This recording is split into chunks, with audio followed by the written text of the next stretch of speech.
প্রিয় ভাইয়েরা আমার, মুসলিম শরীফের 5466 নম্বর হাদিসে নবী করিম সাল্লাল্লাহু আলাইহি সাল্লাম বলছেন, আন আবি হুরায়রা রাদিয়াল্লাহু তাআলা আনহু আন্না রাসূলুল্লাহ সাল্লাল্লাহু আলাইহি ওয়াসাল্লাম قال হাক্কুল মুসলিমি আলাল মুসলিমি সিত্তুন। সুবহানাল্লাহ বলেন। নবী করিম সাল্লাল্লাহু আলাইহি সাল্লাম বলছেন, এক মুসলমানের উপরে আরেক মুসলমানের 6টা হক রয়েছে। আল্লাহু আকবার। এক মুসলমানের উপরে আরেকটা মুসলমানের 6টা হক রয়েছে। হক মানে অধিকার।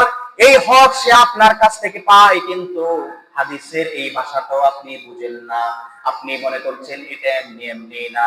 নবী করিম সাল্লাল্লাহু আলাইহি সাল্লাম বলছেন এটা তার হক। সুবহানাল্লাহ। নবী করিম সাল্লাল্লাহু আলাইহি সাল্লাম বলছেন, এক মুসলমানের উপরে আরেক মুসলমানের 6টা হক রয়েছে। সাহাবায়ে কেরামের কাছ থেকে প্রশ্ন করা হলো, কাইলা মান হুন্না, হে আল্লাহর রাসূল সেগুলা কি?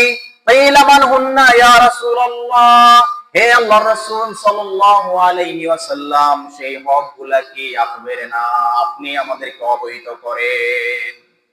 ক্বালা রাসূলুল্লাহ সাল্লাল্লাহু আলাইহি ওয়াসাল্লাম, নবী করিম সাল্লাল্লাহু আলাইহি ওয়াসাল্লাম তারপরে বললেন, ইযা লাকিতাহু ফাসাল্লিম আলাইহি, এক নাম্বার হক হচ্ছে যখন তোমার সাথে তোমার ওই মুসলমান ভাইয়ের যখন সাক্ষাৎ হবে, এক নাম্বার হচ্ছে তুমি তাকে সালাম দিবে।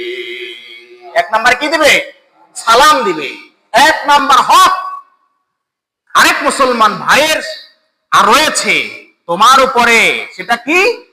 যখন তোমার সাথে তোমার আরেক মুসলমান ভাইয়ের দেখা হবে, এক নাম্বার হচ্ছে তুমি তাকে সালাম দিবে। সুবহানাল্লাহ বলেন।